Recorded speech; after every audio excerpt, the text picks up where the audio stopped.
Estimados hermanos y amigos, el tema de hoy es Jesús y la roca en que edifica su iglesia. El pasaje de Mateo 16, 13 al 20 nos sitúa en un momento crucial del ministerio de Jesús, cuando en la región de Cesarea de Filipo confronta a sus discípulos con la pregunta más importante de la fe cristiana: ¿quién decís que soy yo? En medio de opiniones confusas y juicios humanos desviados, Pedro confiesa la identidad verdadera de Cristo, no por perspicacia natural, sino por revelación divina. Jesús declara bienaventurado a Pedro, porque la fe salvadora es un don del Padre, y sobre esta revelación, Cristo, el Hijo del Dios viviente, edifica su iglesia. A pesar de la interpretación católica romana, el texto distingue cuidadosamente entre los términos Petros y Petra, subrayando que el fundamento no es un hombre vacilante, sino el Mesías eterno.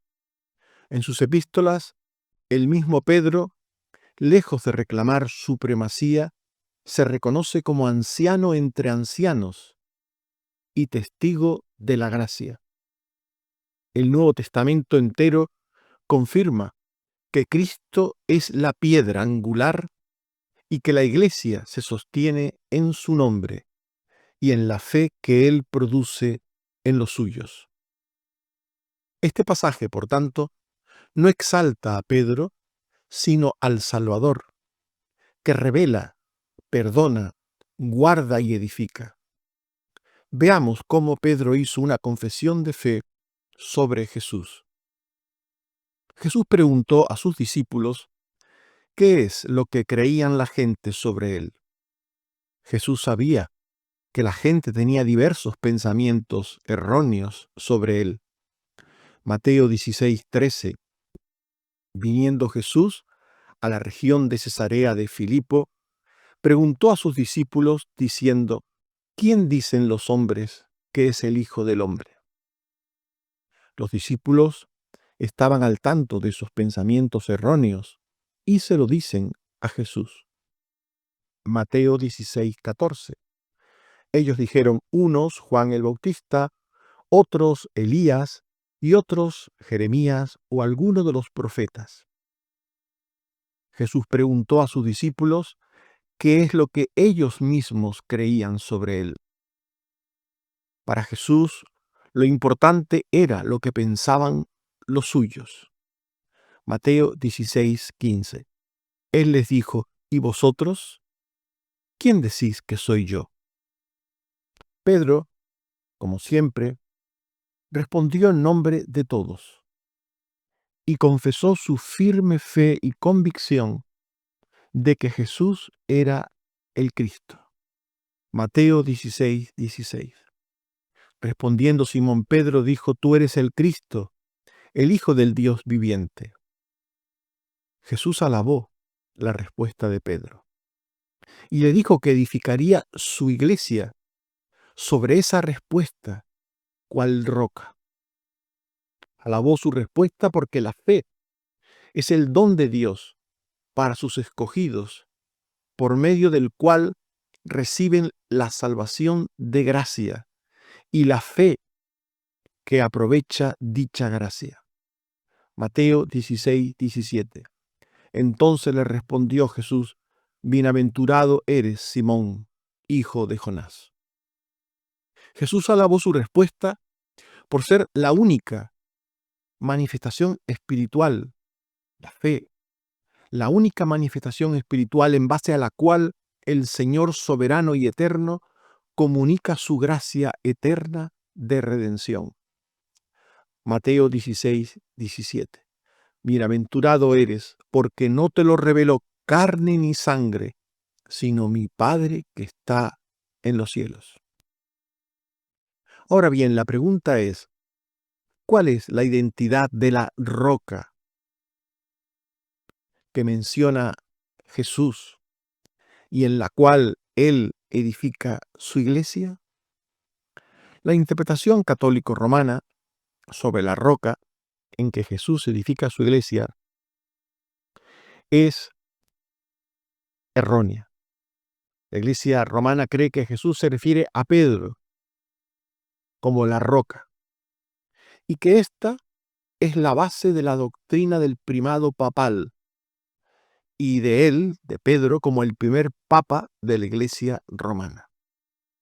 El Catecismo de la Iglesia Católica, punto 881, dice: el Señor hizo de Simón al que dio el nombre de Pedro, y solamente de él la piedra de su iglesia. Le confió las llaves de ella y lo instituyó pastor de todo el rebaño.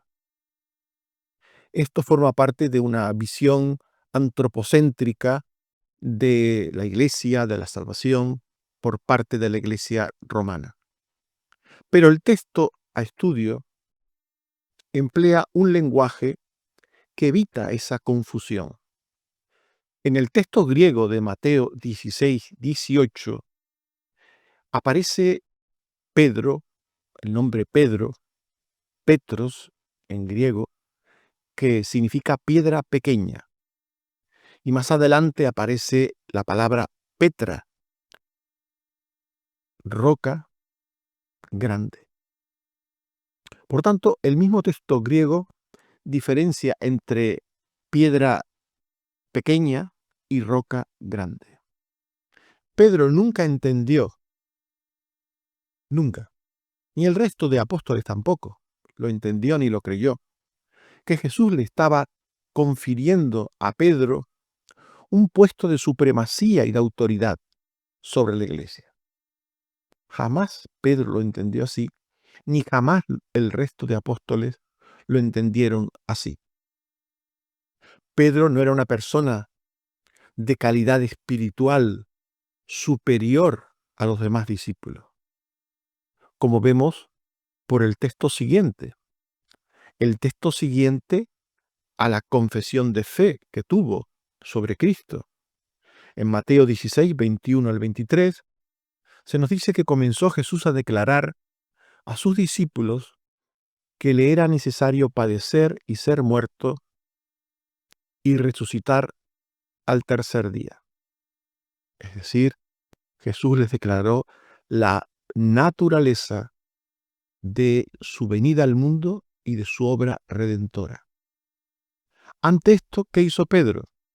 Pedro le dijo: en ninguna manera esto te acontezca. En ninguna manera esto te acontezca. Pedro no había entendido las palabras de Jesús. No tenía un discernimiento espiritual de las palabras de Jesús. No tenía un discernimiento superior al de los demás apóstoles sobre las cosas espirituales y eternas. En ninguna manera esto te acontezca. En ninguna manera mueras, en ninguna manera resucites, en ninguna manera. Por tanto, aquí está oponiendo a la obra de la redención en los términos en que Jesús tenía que realizarla. Por eso, Jesús dijo a Pedro: quítate de delante de mí, Satanás. Me eres tropiezo. Qué fuerte. Podemos entender por los textos anteriores que Pedro está recibiendo una especie de honor, de privilegio, que Jesús le está dando una supremacía espiritual cuando ni siquiera entiende la salvación, la redención, cuando a la primera ocasión que tuvo se opuso a las palabras de Jesús.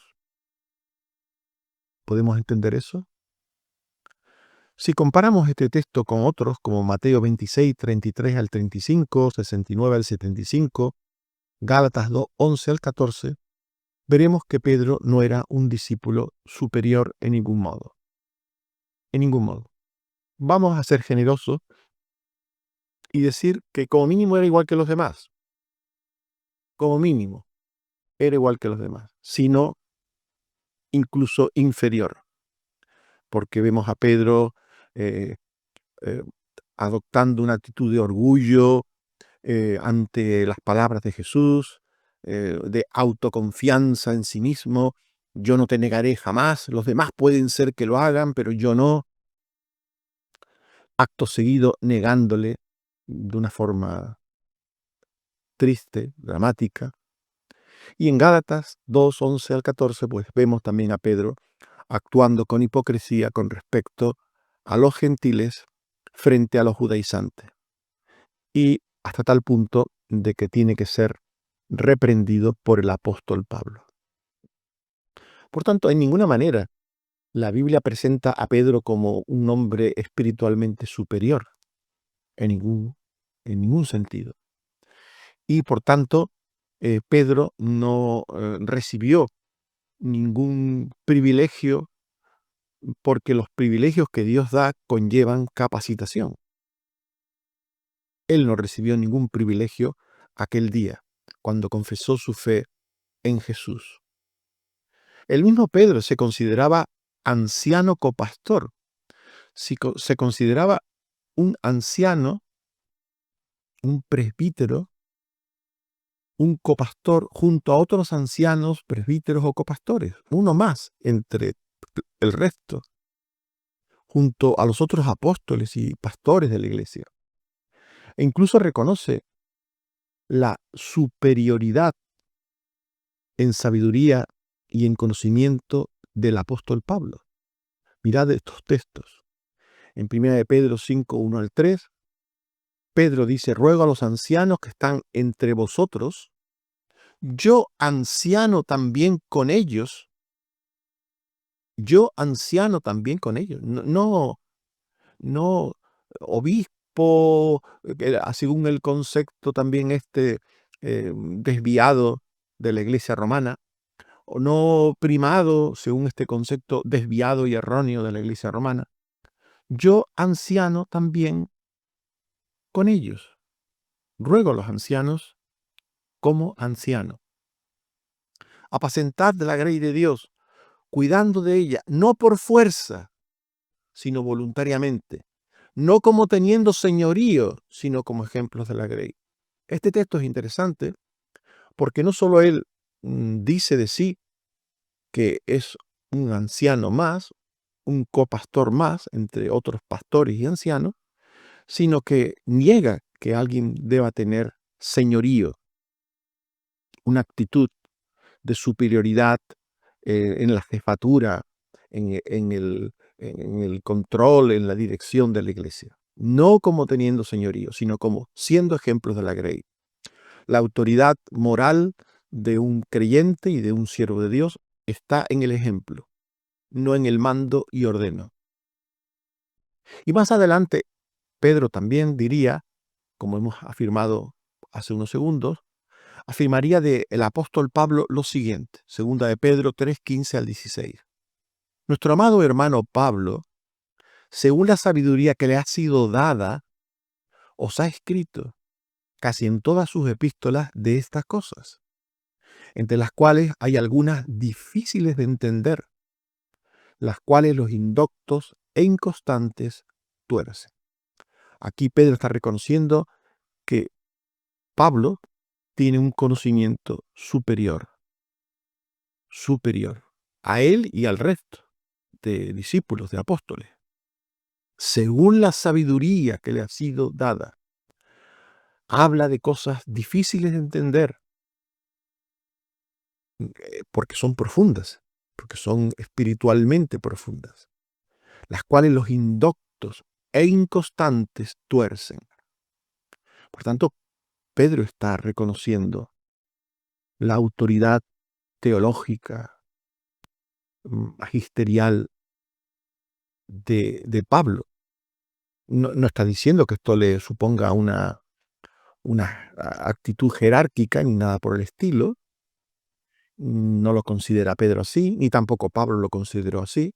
Pero independientemente de que esto no tenga que ver con la jerarquía, sí era un hecho constatable de que Pablo tenía un conocimiento grande, inmenso, muy sabio, un discernimiento muy sabio de las profecías, del cumplimiento de esas profecías. Y bueno, es el gran teólogo, Pablo, del Nuevo Testamento. Como ustedes saben, la mayor parte del Nuevo Testamento fue escrito por Pablo, el apóstol Pablo. Entonces nos preguntamos, ¿qué quiso decir Jesús en el texto a estudio según todo el contexto bíblico general? ¿Qué quiso decir Jesús? En primer lugar, que la fe en Jesús como el Cristo, como el Cristo, como el Redentor, como el enviado de Dios para salvar, para redimir, esa es la roca, el único medio de salvación. Cristo es la roca, es el único medio de salvación. Mateo 16, 18. Y yo también te digo que tú eres Pedro, y sobre esta roca, la fe y confesión que acababa de hacer Pedro, edificaré mi iglesia. Pedro acaba de decir, tú eres el Cristo. Y esto es lo que tiene que decir cualquier persona que ha de ser salva. Toda persona que ha de ser salva debe creer y confesar que Jesús es el Cristo, el Redentor, el único Redentor, porque no hay otro nombre bajo el cielo dado por Dios en el que podamos ser salvos. Sobre esta roca edificaré mi iglesia, y las puertas del Hades no prevalecerán contra ella. Todos los salvos que forman la iglesia deben creer lo mismo, que Cristo es el único y suficiente Salvador. Así lo repitieron una y otra vez todos los apóstoles, todos los discípulos de Jesús. Juan 4:42. Nosotros mismos sabemos que verdaderamente refiriéndose a Jesús, es el Salvador del mundo, el Cristo. Juan 6:68 al 69. Le respondió Pedro, Señor, ¿a quién iremos? Tú tienes palabras de vida eterna. Y nosotros hemos creído y conocemos que tú eres el Cristo, el Hijo del Dios viviente. Esta era la unánime fe de todos los verdaderos discípulos en tiempos de Jesús. Tú eres el Cristo, tú eres el Salvador. Y esta es la fe en Cristo como el Mesías Redentor, que es la roca, la base, el fundamento de la iglesia. Esta es la roca o fundamento. Dice 1 Corintios 3, 10 al 11, conforme a la gracia de Dios que me ha sido dada, yo como perito arquitecto puse el fundamento y otro edifica encima, porque nadie puede poner otro fundamento que el que está puesto, el cual es Jesucristo. Jesucristo es el fundamento, es la roca sobre la que se edifica la iglesia. No hay otro fundamento. La iglesia no se funda en un hombre terreno, ni en Pedro, ni en María, ni en San Perencejo. La iglesia se fundamenta en Cristo y solo en Cristo, porque solo Cristo es el Salvador. Hay personas que no lo entienden. Solo Cristo es el Salvador, el único y suficiente Salvador. Yo soy el camino y la verdad y la vida. Nadie, dijo Jesús, nadie va al Padre sino por mí. Nadie.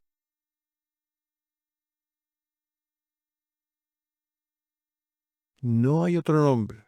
Acabamos de decir y repito.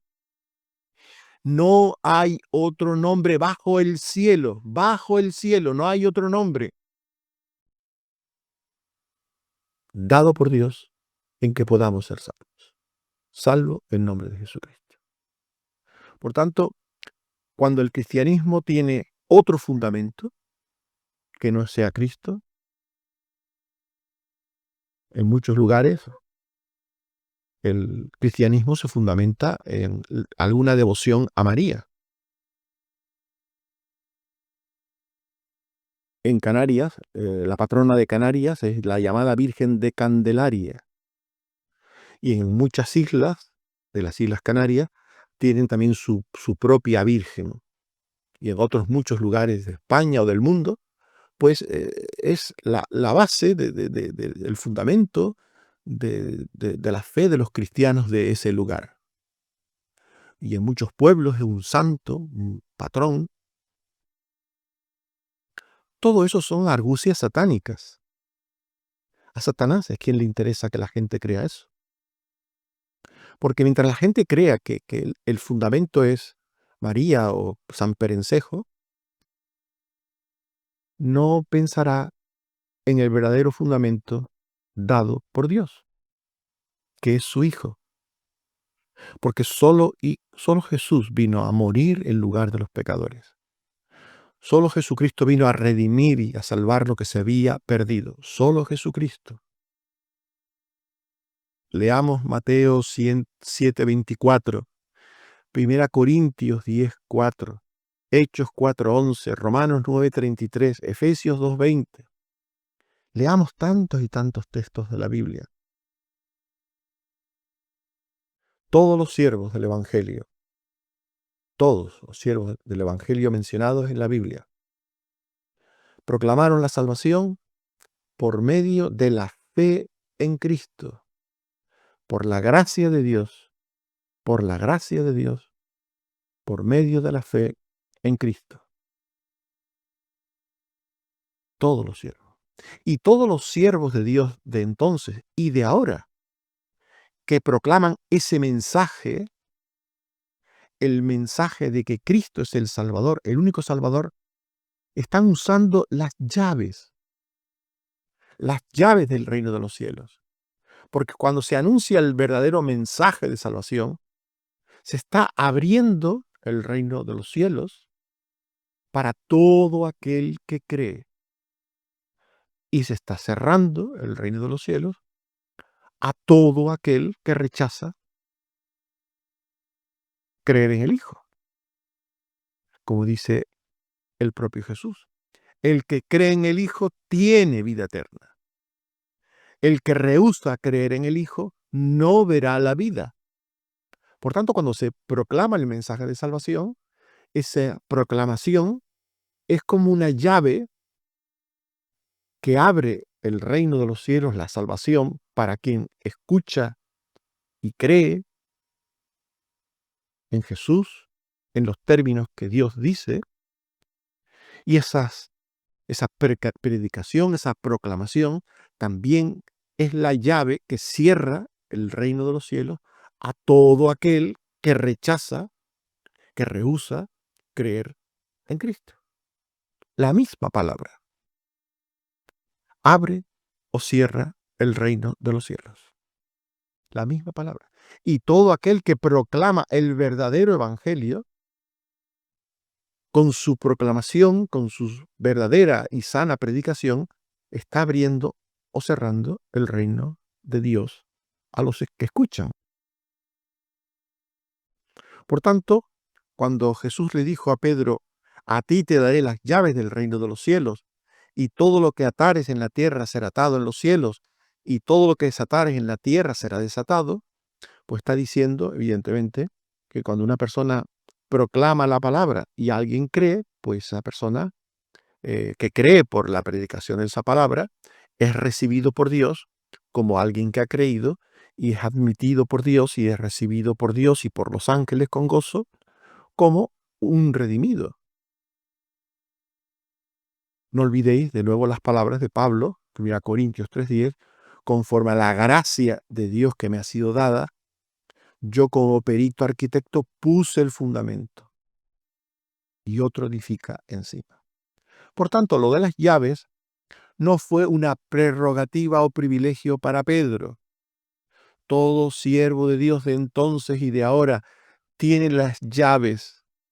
Esto es una metáfora, un símbolo, a través de las cuales abre o cierra el reino de los cielos a los que escuchan el mensaje redentor del Evangelio según la respuesta que estos mismos tengan a ese Evangelio, sea una respuesta de fe o de incredulidad. Estimados hermanos y amigos, hemos hablado de Jesús y la roca en que edifica su iglesia. Ante esto, aseguremos nuestra fe únicamente en Cristo, la roca firme y eterna. Solo Cristo salva. No hay más Salvador que Cristo. Quien te diga lo contrario te engaña. Quien te diga lo contrario es un instrumento de Satanás para desviarte de la fe, del objetivo único y verdadero de la fe, que es Cristo. No confiemos nunca en méritos humanos, sino en la revelación de Dios dada en su palabra. Ni confiemos en hombres, ni confiemos en hombres. Nunca debemos confiar en hombres. Solo podemos confiar en la gracia de Dios. Y cuando confiamos en una persona, es porque vemos la gracia de Dios en su vida. Y al confiar en esa persona, no estamos confiando en esa persona propiamente dicha, sino en la gracia que está en esa persona. Porque siempre tenemos que confiar en la gracia de Dios.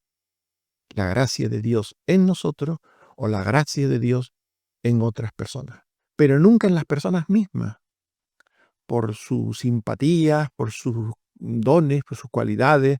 Nunca confiar en persona humana alguna. Maldito el hombre que confía en el hombre, dice la palabra de Dios.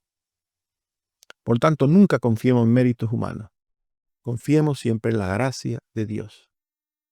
Anunciemos fielmente el Evangelio, usando las llaves de la verdad, las llaves de la sana doctrina, de la recta interpretación de la palabra de Dios, que abren la puerta del entendimiento para salvación a quienes creen en Cristo. Que el Señor te bendiga y te guarde. Amén. Oremos. Señor, te damos gracias por tu palabra y te pedimos que nos ayudes a entender tu palabra, a no quitarle el lugar a tu Hijo Jesucristo. Él es la roca principal, la piedra del ángulo. Él es el fundamento sobre el cual edificas tu iglesia. Y la fe en Cristo es el medio por el cual esa roca es nuestra roca. Es la roca de cada uno que cree en Él y sobre la cual edifica su salvación y vida cristiana. Ayúdanos, Señor, a entenderlo. Líbranos del engaño del diablo, del mundo, que intenta hablarnos y convencernos de otras rocas. Y en lugar de Cristo hablan de personas humanas, personas frágiles, pecadoras, personas que, aunque algunas fueron cristianas y siervos tuyos, eran meros hombres, Señor. Ayúdanos a confiar solo en tu Hijo Jesucristo. Y gracias, Señor, porque en Él y por Él somos lo que somos y tenemos lo que tenemos. Bendito sea, Padre. Te suplico que nos ayudes en todo lo que tenemos por delante, en la salud, en todo lo que tiene que ver con el servicio, en la vida misma, en la gestión de la vida, de las cosas, de la familia, de los problemas, de lo cotidiano y de lo extraordinario. Ayúdanos, Señor. Y también en la iglesia, danos la capacidad de estar unidos en torno a ti y tu palabra y a no oír nunca las vanas palabrerías humanas que nos apartan de ti, Señor. Que seamos sabios para perseverar en ti y en tu Hijo. Gracias, Señor, por Jesucristo tu Hijo. Amén. Que el Señor nos bendiga a todos. Amén.